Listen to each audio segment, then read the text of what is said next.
guys, hello everyone, welcome back again to my channel. So this is how to fix the no ringing and no volume Brother IntelliFAX to 840.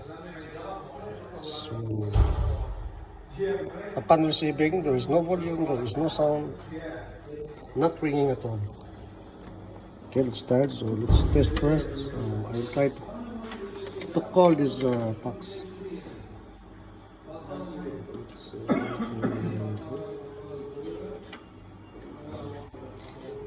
Now, there's incoming call. So as we can see in the display, receiving but not ringing.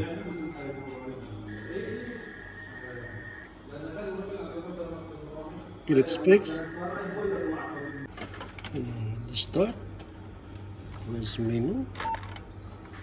And then general setup. Then go to number 3, volume. And then as we can see, ring, press OK. Now, as we can see, ring is off. So let's on the ring, either arrow up, arrow down. So low, so it means the ring is low.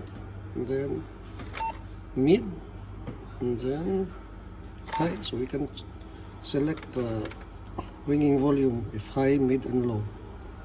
Okay, let's put it in the mid. Okay, mid. So press OK to accept. Okay, accepted. Okay, accept. And let's try. We'll dial from other phone. Let's now it's ringing. As we can hear.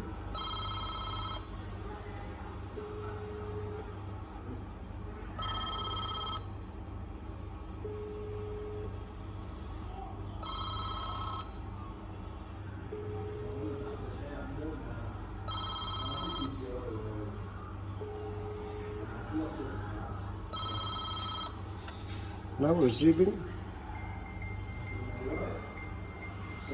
So just wanted to test that it's ringing.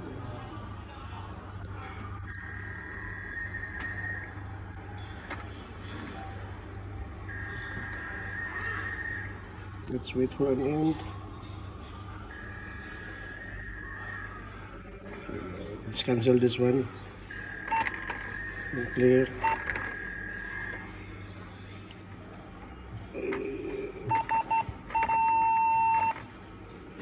And we can, if there is a volume, we can adjust the volume here. You can make it to high.